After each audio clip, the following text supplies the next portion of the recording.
you hosted a historic Twitter Spaces last night. You started talking about Bitcoin because that's all you talk about online, and then I think Jack showed up and a bunch of people, and then the president of El Salvador showed up, and you talked, and you single-handedly turned around the coin because now it rallied today. But in your understanding and in your conversation with the president, what is the main benefit to this new law? How will it, in theory, help the economy and the people of the country? Well, it was a fascinating time because the President Bukele, joined us on Twitter live as this law was being voted in. And we could actually hear the clapping and the votes from the parliamentary chamber to discuss with Bitcoiners on Twitter the merits of the law. The objective seems to be using Bitcoin as a actual medium of payment, medium of exchange, much more frictionless in the country, eliminating all capital gains taxes, which is, of course, a big impediment to actually using this thing as a currency, potentially in service of making, Bitcoin-based remittances cheaper and less frictional, for instance. So that seems to be sort of the main thrust of the law. What can we extrapolate then as far as what the future holds beyond El Salvador here? Do you think we'll see other, legitimate countries like El Salvador embrace this and other larger countries? Well, following the Salvadorian news, a number of politicians in Latin America, many of them younger on the millennial side, signaled their affinity for Bitcoin as well, and made noises about potentially introducing similar ideas. We'll see if any of that actually transpires. We know that Bitcoin, cryptocurrency, stablecoins have very high penetration in places like Colombia and Argentina.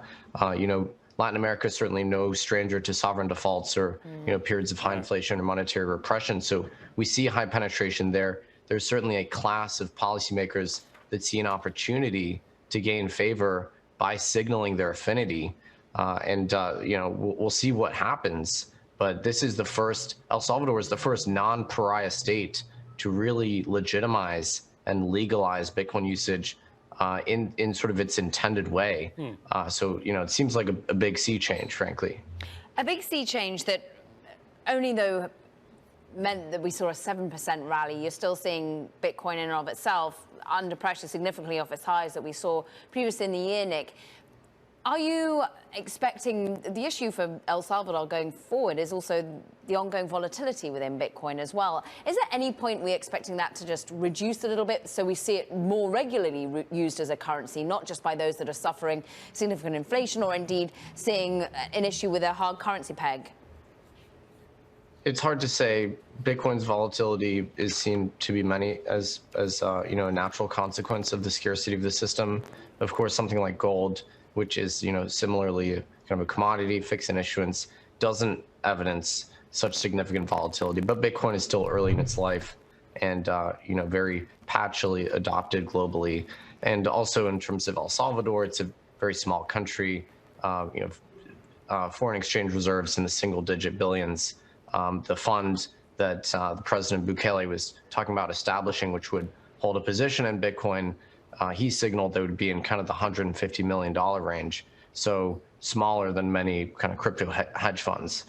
So while this does represent sovereign adoption, it's not sovereign adoption by the largest sovereigns just yet. So we'll see. But in as much as using Bitcoin as a medium of payment or a bridge currency, you don't necessarily have to have exposure to the asset for a long period of time in order to sort of take advantage of its nice properties. Nick, the Bitcoin community has a history of sort of getting excited about certain people and then they break your heart.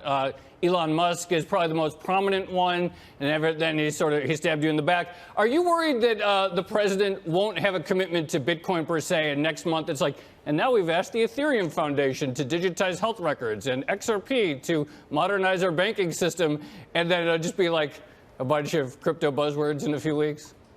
Well, what was notable about this bill that was passed was it specifically says Bitcoin, and all of the messaging is about the Lightning Network and about these payment systems built on top of Bitcoin. And there's relatively little messaging around cryptocurrency more generally. So the commitment in this case does seem to be regarding Bitcoin. Of course, who knows what's going to happen in the future. And in fact, there is going to be plenty of narratives out there around Bitcoiners consorting with someone that is perceived by many in the West as an authoritarian dictator. But any adoption of Bitcoin at the sovereign level is interesting and noteworthy. We don't shy away from that. There has been adoption of Bitcoin by other sovereigns that, are considered pariah states, and nobody tries to hide that. So it's certainly interesting to watch this play out in real time.